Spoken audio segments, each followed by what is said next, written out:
audience. We are so happy today to join you here on Marriage Encounter for today. I trust that you're all doing very, very well and that God has been blessing you real good.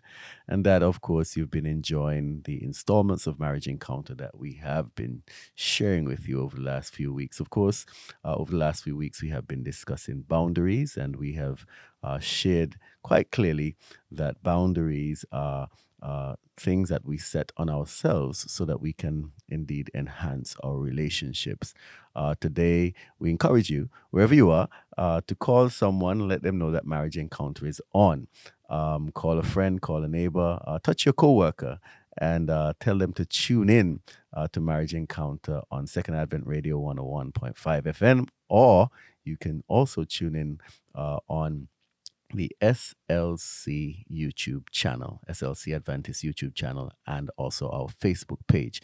So we are so happy to be with you today, and we ask now that you just bow your heads with us as we have a word of prayer. Eternal Father, God of love, we are so thankful again for this wonderful privilege of being able to share on Marriage Encounter. We're thankful for the experiences that we've had over the months. We're thankful for this particular discussion on boundaries and the way that it has impacted so many lives. As we share today, we ask for your divine wisdom, we ask for your guidance, and we ask, Lord, that you will lead our thoughts in Jesus' name. Amen. Amen. So today we are going to continue in our discussion. Our host, Dr. Greene, will join us in a few minutes, but until that time, we are going to proceed. Last week, we looked at freeing yourself by setting limits with your spouse. Freeing yourself by setting limits, with yourself. And we recognize that in the context of setting boundaries or setting limits, oftentimes individuals would attempt to control their spouse by nagging them, or they move and operate in a way that attempts to seek compliance. Sometimes they will blame, and at other times there would be that type of an attitude that sort of suggests that I am better than you. We are sharing here, and we shared last week, that it is best to set limits on yourself in this context. What do I mean by setting limits, or what did we share last week as it relates to setting limits on yourself? Set limits on yourself by indicating that you will choose, rather than to nag or to attempt to control, your limit will be that I will not do that. I will not nag. I will not seek to control. I will not attempt, as it were, to control my spouse by saying and doing things that would make them feel uncomfortable. However, on the other hand, we would seek not to be critical, and we would also seek to build up rather than to tear down. Now, some of you may be saying this is rather challenging, Pastor. This is difficult. When somebody gets on your nerves, as we would say, oftentimes you just want to lash out. You just want to do whatever gives you relief at that particular moment in time. In the Caribbean context, we say sometimes that we have something on our chest and we need to get it off, right?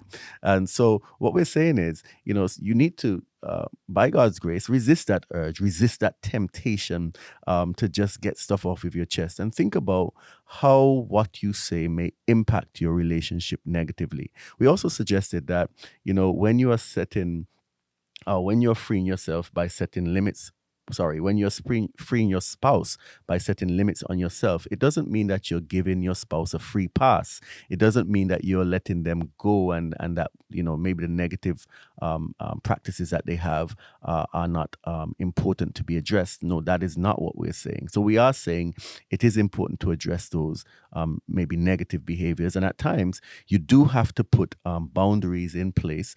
So if you have a spouse who continually, and we've used this example several times, if you have a spouse who continually uses the finances in an inappropriate way, you go to the bank account and you recognize that $3,000 has been removed, and your spouse is not willing to give you an adequate response or answer, or if on a weekly or monthly basis there is indiscriminate spending, then obviously, yes, you do have to put some boundaries in place to protect the family's finances. Very, very important, yes. But what we are suggesting is that, you nagging or attempting to control that person does not result in the response that you may be looking for. And so you need to set a boundary on yourself that says, look, I will not nag, I will not be critical, but I will attempt to find a way to build the relationship. All right. So that was just a brief recap of some of the aspects of what we did last week. This week, we want to look at what we consider to be setting boundaries on your own character, setting boundaries on your own character. All right. And we want to speak to this by sort of illustrating a bit of a story where there is a couple who um, they have certain challenges. Of course, the relationship is not perfect, as most relationships are not perfect. We all have challenges in our relationships, but in this context, the wife feels as though the relationship, the marriage, has been not as satisfying as she would have liked it to be. Her husband, on the other hand, is a very good person, but sometimes he appears to be self absorbed and maybe uninterested in personal growth. All right. And so we know that sometimes in relationships, we do have that type of scenario or situation where one person is desirous maybe of accomplishing certain goals in life. Maybe you want to get a piece of land, maybe you want to build a house, maybe you want to go on to pursue some other educational pursuits, or maybe you just want to build your own relationship some more. You want to attend seminars and be a part of that experience. But your spouse doesn't seem very interested, maybe sometimes self-absorbed. And when you talk, your spouse listens, but really doesn't do anything about it. In this context, you may discover that over the years of your marriage, you may accept this, so to speak, but it may trouble you quite a bit. And so you're trying to figure a way. How do you address this situation? How can you cause this situation to, or how can you allow yourself in the context of this situation to still grow as an individual? All right. So, as you think about it, as an individual, you do have interests, you do have needs. Uh, it is important for you to grow and to develop as a person. But if your spouse is not taking that journey with you, then how do you proceed? Well, in the illustration that I've been sharing, um, the husband's, as it were, disinterest in personal growth had caused the wife, in this instance, to experience a sense of loss over the years of their marriage. Um, she had that desire in her early years to have paired with someone who would have had some of the same desires and objectives as she had. And this is one of the critical components of most marriages, or many marriages, I should say, where in the context of your marriage, you recognize that for some reason, your interests and your spouse's interests are very different.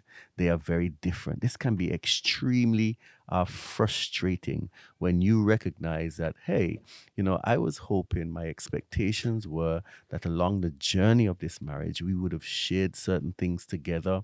We would have had certain objectives that we would have accomplished together. For Christians, for instance, maybe you would have felt like I wanted us to have morning devotions together. We would have wanted to share some of these things together. But as you go through your marriage, you realize that, we are so very different, that my spouse doesn't have the same interests as me.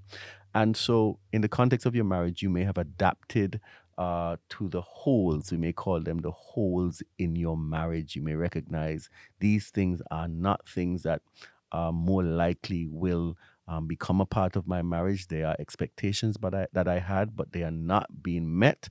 How do I proceed? Now, as a wife, you still love your husband, and you still respect your husband. You still want the best for your relationship, but you find yourself in this particular situation. Welcome, Dr. Green. We're happy that you could be here with us as we continue in this particular section, setting boundaries with our own character. And I was just drawing a scenario, Doc, where a spouse In this case, the wife may have had a number of expectations in the context of her marriage. She had dreamt of things like doing family worship together. She had dreamt of them having maybe some form of investments together, maybe a house, a piece of land. She had dreamt of them growing together in terms of their marital experience. But for some reason, her husband doesn't seem to have all of the same desires. And of course, she's a little frustrated, well, not a little, maybe a lot frustrated, but she has adapted to what we may consider to be the holes in her marriage. But she still loves her husband dearly and desires to grow the relationship, desires to love him, respects her husband, but recognizes that there are some gaps in this relationship. All right. And she's now trying to navigate through this journey. What are some of the things, or, what is a way that she can navigate through this experience? Well, first, good day, Dr. Braithwaite. Good day. Good day. I was a bit late today. Sure. This is one of those occasions where your imperfections are revealed, so to speak. Just to say that we are not perfect, and there are times when the circumstances may cause us to, not be where we want to be, and etc. But it's good to be here, and you are sharing a very important illustration there. What I like about this illustration is that, in spite of the fact that this lady has a husband who is not where she wants him to be, she is not allowing that to hinder her from living her life. Correct. I think that the concept of setting boundaries on your character, the tendency, the natural tendency for somebody is to say, my husband isn't cooperating. He isn't affirming my interest. I can't get him to do something to develop himself. And I have so much goal, so much passion for this kind of thing. I'm going to get upset. I'm going to stop relating to him. I'm going to just do my own business and leave him to himself. But she doesn't do this. The concept of setting boundaries on her character is that she knows what she wants to do in life, and she's able to say that in spite of, I'm going to love my spouse.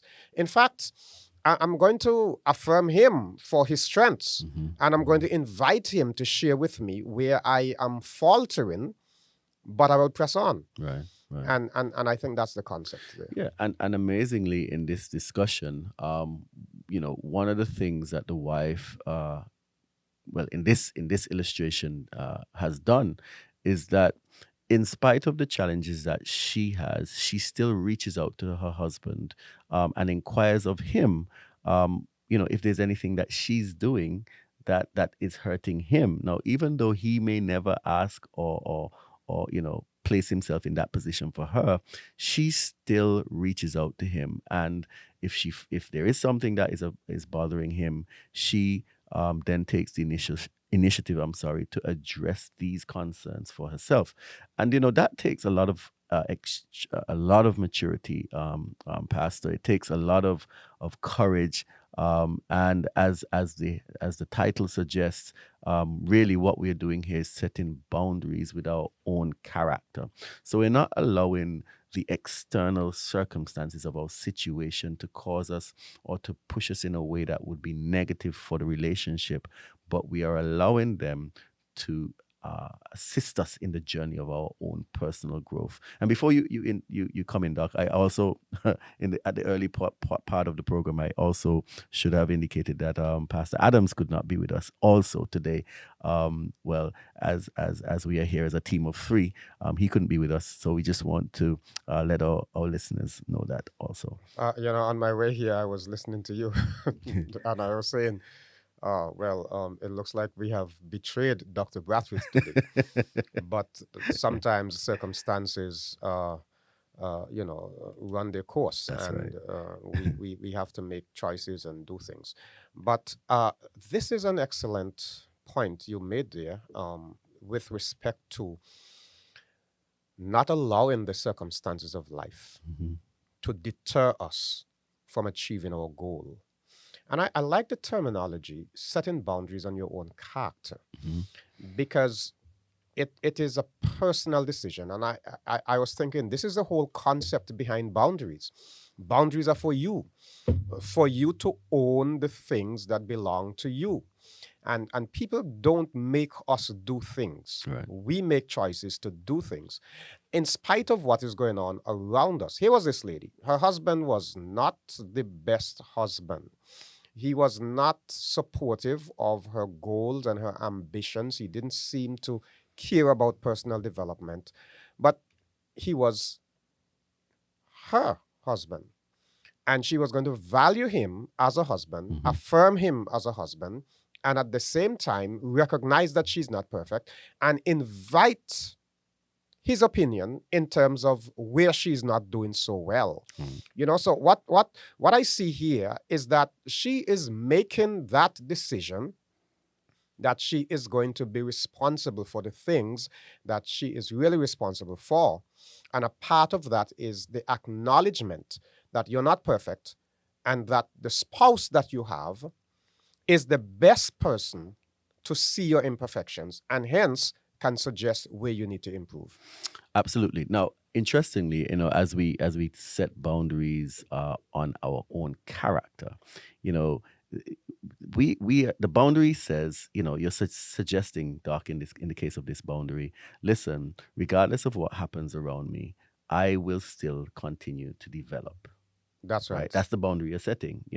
Even though there may be extenuating circumstances, even though my spouse may not be supportive of all of my goals and aspirations, that is not going to prevent me, as you set the boundary, from developing my own character. Now, the point here is also that your spouse might not be desirous at the same level of developing his or her character in the context of overall development for the relationship. But you are saying, listen, I am still going to pursue the development of my character. And you're also going to pray for your spouse to catch the vision. I mean, they may not catch it this year, they may not catch it next year, they may not catch it in 10 or 15 years. But you will never stop praying that your spouse would also desire to improve their character as time goes by. So it's really crucial, setting that boundary. As we always say, you said it again, we set boundaries for ourselves, not for the other person. Mm-hmm. You can't make the other person do what you would like them to do. Today, I gave a recap of what we did last week, and we said free your spouse by setting limits on yourself, by not nagging them and not being negative to them. And that's the point. We cannot change other people, but we can manage ourselves. So we're going to take responsibility for the things that we can control, for the Mhm. things that we are in position to make a difference with. Right. I think I might have closed with this last week. It's a highlight I have here that I want to share. Setting boundaries on your own character weaknesses is one of the most important things Mhm. you can do in your marriage. Mhm. Mhm. Now you did say, Dr. Braithwaite, setting boundaries on your own character. But when I read that highlight, Mhm. I said on your own character weaknesses. Okay. Okay. You know. Gotcha. Yeah. So Yeah. so we're going a bit further Yes. and we are acknowledging that we too have weaknesses. Mhm. Now I want to say that again. We too have weaknesses. Now, somebody is listening out there, and you have forever been complaining that your spouse is not cooperative, your spouse is not taking handling his or her responsibilities adequately.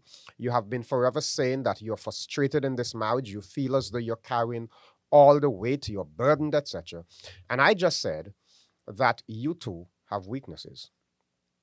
The challenge in a relationship like this is to be able to focus on the fact, the reality that you have weaknesses and who best knows your weaknesses. And that's why I like the illustration that you were giving earlier, Mhm. Mhm. because this gentleman to whom this woman was married, he definitely had weaknesses. He was not interested in personal development. I Right. was listening as I was driving in. Right. He was not interested in personal development. He was not interested in having meaningful interactions with Mhm. his wife. She had to find people outside of him to help her grow. Right. And Right. that's a definite weakness that he had. Yeah. But in spite of that, and she had so many reasons to complain, she chose instead to invite him to critique her. Honey, where do you think I need to improve? Mm, mm. I mean, that is acknowledgement that in spite of everything, you have some weaknesses. Yeah, it's acknowledgement. It is also maturity. I mean, I can hear people, I'm just imagining people listening today and thinking, wow, this is something else because, I find myself in the same position somebody said. And over the years, I've been so frustrated. I've wanted to go ahead and accomplish certain goals. And when you think about it now, you realize that you've allowed the inactivity of your spouse, whether the husband or your wife, to also impact you negatively. So you have not accomplished a number of the goals and dreams that you wanted to accomplish. And then at the end of the day, what will happen, Doc, is that some persons will turn around and blame their spouse and say, you're the reason why I haven't accomplished some of these things. And what we're saying is, if you set the boundary correctly on your own character, you will come to the point where you realize that, listen, your spouse is not necessarily the reason why you haven't accomplished. Sometimes we are the reason why we haven't accomplished because we have chosen to become inactive as a result of the things that have been extenuating to our situation. So we're saying take responsibility, set the boundary, and push on. In spite of now, I know some of you may say it's very difficult because I don't have the resource support. I don't have certain other types of support. And those are some of the other realities. But we're saying your attitude and mindset should be that I will set a boundary on my own character that says that I will develop in spite of. The reality is your marriage will not grow, will not improve, will not become better without your positive efforts. So the easiest thing for us to do is to make excuses, Mm-hmm, to mm-hmm. blame others. He's responsible for this. He's the reason why I'm not where I should be, or she's the reason why such and such a thing. She made me go out and treat, and these kinds of things. And so we tend to shift our responsibilities onto somebody Yes, else. right, right. The whole concept of getting to the point where I realize if I don't own and take control of the things that I can manage, then positive growth will not take place. And we have to first have a determination that we want this marriage and that we're going to invest in a meaningful way in the relationship. So if you consider your marriage right now and it is not where you want it to be, one question you should ask yourself is, what have I done over the last 4 weeks, a year perhaps, to make my marriage better? Have you been complaining and fault finding and criticizing and running away from the issues? That is not going to make the marriage better. Mm-hmm. I mean, you have you ever had a couple Mm-hmm. who have shared with you that they improve their marriage by nagging and complaining? Never. Never. It's It never doesn't happen. happened. It It, doesn't it really happen. doesn't happen. Right, So that is not going to improve the relationship. right, You know. So the lady here in your example chose to take action, and although I'm sure she would have liked to have a more cooperative husband, mm, she did not allow him to keep her back. right. And also, another component of this discussion is the fact that maybe in the earlies, she may have allowed the frustration to impact her. And so the response may have been negative because we've spoken quite a bit in this on this program about maturing, and people mature as they grow, as they go along. So that would have been sort of, if she allowed those negative behaviors of her husband to impact her negatively, so she was responding in negative ways, that would have been sort of the negative part of her character. We would have seen her having now to introspect and say, hey, you know what, this is not healthy. She would have needed to mature through that. And we see that happening where she gets to the point now where she's willing to set those boundaries on herself and say, I am not going to act in those negative ways. The point I want to make here, Doc, is that, oftentimes we have to look at ourselves and identify, I think you were making allusion to it, identify those negative things in our own Mm-hmm. lives that sort of set us back.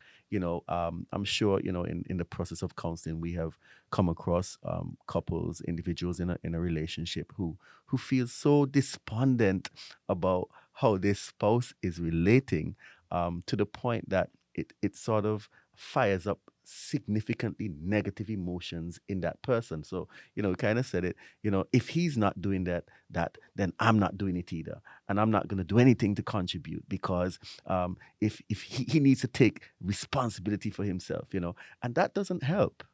It doesn't Doesn't help help. at all, at all. And that's what we're saying. A change of attitude is important. It may not be pleasant. It may be difficult. It may require a degree of sacrifice, a whole lot of sacrifice, in fact. But if you persist, you're going to begin to see some positive results. Now I'm watching Doc that our time is almost gone. Um, Wow.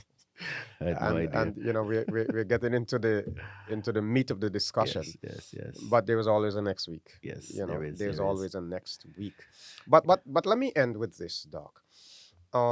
Because I just mentioned that setting boundaries on your own character weaknesses is one of the best things, one of the most loving things you can do for your marriage. Yes. But additionally, you see, if you claim to be that good spouse, quote unquote, that individual, maybe you may even consider yourself Christian. Hmm. If you have it right, you should be influencing your spouse in a positive Positive way. way. That is correct. That is correct. And as we say, take stock of your own situation. Determine if you are expressing negativity as opposed to being positive. And if you recognize that, then you need to set limits on your own character and put yourself in a position where you will grow, where you will grow. Well, that's all the time we have for today. If you have questions, comments, or concerns, please feel free to drop us a note, marriageencounter@slcadventist.org. We would be more than happy to hear from you.